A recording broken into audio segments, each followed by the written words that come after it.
तो हेलो बच्चों, क्या हाल है आप सभी का? बहुत बढ़िया। अच्छा ही होना चाहिए। बच्चों, आज हम जो टॉपिक लेकर के आपके बीच में आए हैं, यह टॉपिक एक ज्वलंत मुद्दा है। एक एक करंट का टॉपिक है। यूं समझ लो कि आपको करंट अफेयर बताने जा रहा हूं। आप सभी बच्चों का देखिए, जवाहर नवोदय विद्यालय का फॉर्म भराया जा रहा है।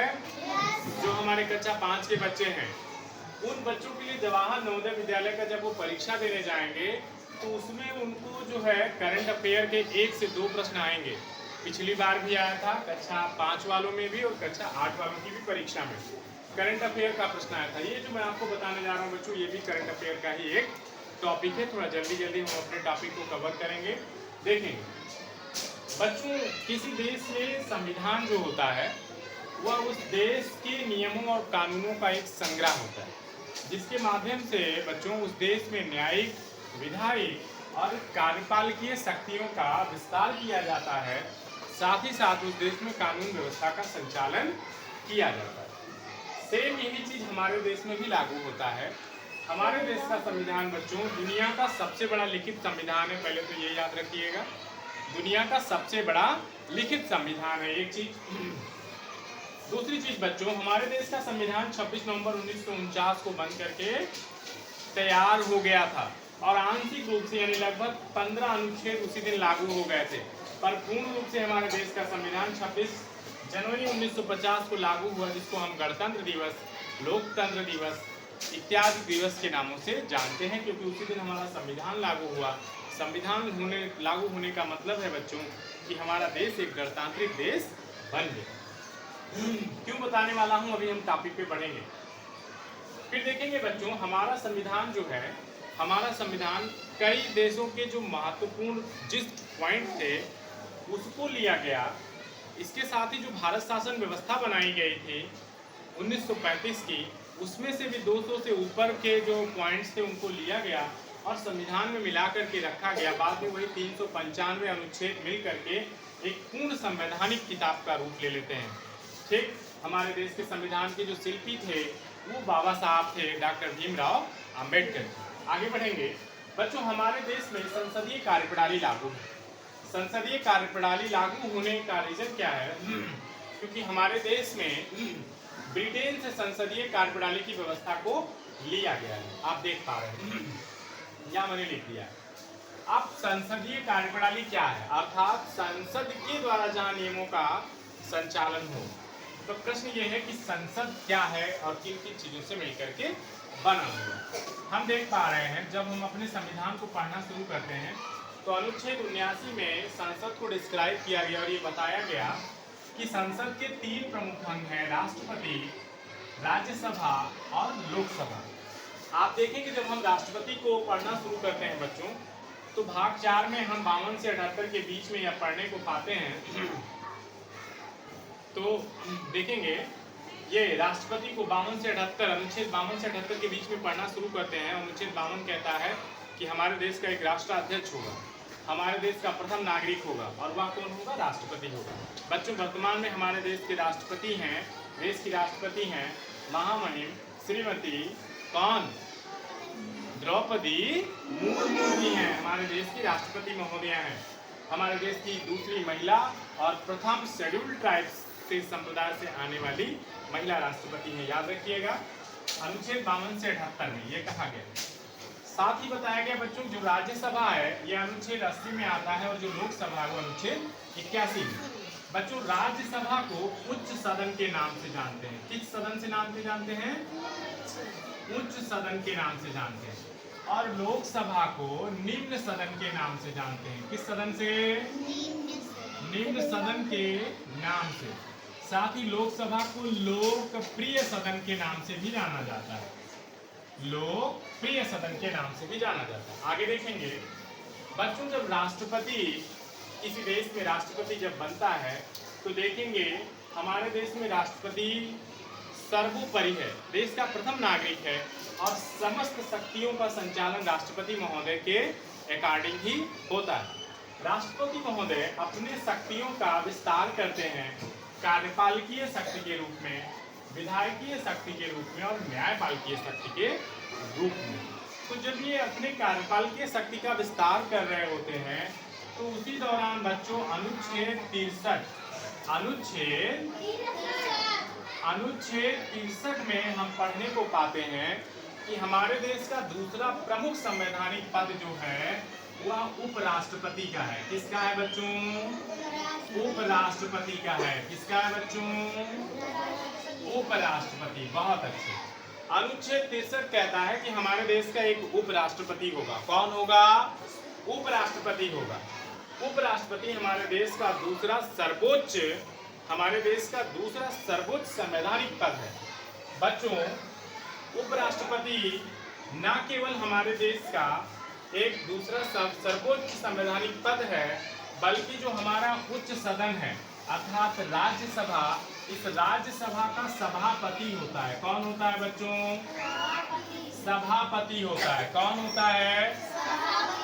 अनुच्छेद 63। जब हम अपने संविधान को पढ़ेंगे तो अनुच्छेद 63 के बाद 64 में ये पढ़ने को पाएंगे कि हमारे देश का उपराष्ट्रपति न केवल दूसरा प्रमुख संवैधानिक पद है, बल्कि जो राज्यसभा जिसको उच्च सदन कहा जाता है इसका सभापति भी होता है। ये भी ध्यान रखिएगा। फिर तीसरी चीज, जब हमारे देश में राष्ट्रपति, ये देखिए राष्ट्रपति, अनुच्छेद 52 कहता है कि भारत का एक राष्ट्रपति होगा, लेकिन यही राष्ट्रपति जब किसी कारणवश अपने पद से हट जाता है या उसको पद से हटा दिया जाता है या वो बीमार पड़ जाए या पद पे रहते हुए उसकी मृत्यु हो जाए, ऐसे समय में बच्चों राष्ट्रपति के कार्यों का, उनके दायित्वों का निर्वहन करने के लिए आगे बढ़ के कौन आते हैं? उपराष्ट्रपति। यानी उपराष्ट्रपति राष्ट्रपति के कार्यों का भी संपादन कर सकते हैं, लेकिन कब? राष्ट्रपति का पद खाली होने के 6 माह के भीतर तक ही, यानी 6 माह के अंदर ही राष्ट्रपति के पद का चुनाव कर लिया जाना है। आप देखेंगे कि अगर राष्ट्रपति नहीं है तो उसके कार्यों का संचालन कौन करेगा? उपराष्ट्रपति। कौन करेगा? उपराष्ट्रपति। ये कौन बताता है? हमारे देश का संविधान अनुच्छेद 65 ही हमको बताता है कि अगर राष्ट्रपति महोदय नहीं है, किसी कारणवश पद खाली है, तो उनके कार्यों का निर्वहन कौन करेगा बच्चों? उपराष्ट्रपति। कौन करेगा? बहुत बढ़िया। तेज स्वर में आपका उत्तर आना चाहिए। अब मुझे जरा बताओ कि वर्तमान में हमारे देश के उपराष्ट्रपति कौन हैं? आप देख, कौन है? श्री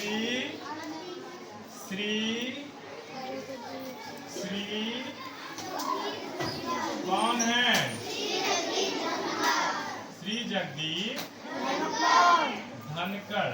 आप यही अब तक जानते थे कि हमारे देश के उपराष्ट्रपति श्री जगदीप धनखड़ जी हैं। श्री जगदीप धनखड़ जी हैं। आप नाम भूल गए हैं या हो सकता है वीडियो की वजह से आप थोड़ा सा प्रेशर में आके भूल रहे हैं। याद रखेंगे हमारे देश के उपराष्ट्रपति वर्तमान में कौन थे? श्री जगदीप धनखड़। पर बच्चों आपको यह जानकर आश्चर्य होगा कि कल ही हमारे देश के उपराष्ट्रपति महोदय ने अपने पद से इस्तीफा दे दिया। क्या दे दिया? रिजाइन कर दिया। क्या कर दिया? रिजाइन, यानी अपने पद का त्याग कर दिया। क्या कर दिया? इन्होंने अपने पद को छोड़ दिया। अगस्त 2022 में इन्होंने अपने पद को धारण किया था। कब धारण किया था बच्चों? अगस्त 2000। लेकिन आप देख पा रहे हैं कि इन्होंने अपने पद को छोड़ दिया। क्या कर दिया? छोड़ दिया। तो अब क्या होगा? अरे राम, अब तो हमारे देश का ये जो दूसरा प्रमुख संवैधानिक पद है यह खाली हो गया। अब प्रश्न ये है कि क्या जिस प्रकार से उपराष्ट्रपति राष्ट्रपति के कार्यों का निर्वहन करता है, क्या उसी प्रकार से राष्ट्रपति उपराष्ट्रपति के कार्यों का निर्वहन कर सकता है? बोलिए। नहीं कर सकता है। इस प्रश्न के जवाब में बच्चों हमारा संविधान मौन है। क्या है? मौन है। इस प्रश्न का कोई उत्तर हमारे संविधान में नहीं दिया गया। कहा गया है कि हमारे देश का जो उपराष्ट्रपति जो 35 वर्ष पूर्ण कर लिया हो, भारत का निवासी हो, मानसिक रूप से स्वस्थ हो, और क्या हो, मानसिक रूप से स्वस्थ हो, साथ ही वह राज्यसभा का सदस्य बनने की योग्यता धारित करता हो। क्या क्या होना चाहिए उपराष्ट्रपति बनने के लिए? 35 साल का हो, भारत का निवासी हो, साथ ही उसकी मानसिक स्थिति ठीक हो, और क्या हो, राज्यसभा के सांसद के रूप में निर्वाचित होने की योग्यता रखता हो। बच्चों, जब उपराष्ट्रपति का पद आज खाली हो गया है तो वर्तमान में हम देख पा रहे हैं उपराष्ट्रपति के पद पर कोई भी बैठ तब तक नहीं सकता है जब तक उसका न्यायोचित ढंग से, संवैधानिक ढंग से चुनाव ना हो जाए और किसी नए व्यक्ति को चुन करके उपराष्ट्रपति के पद पर आसीन ना कर दिया जाए।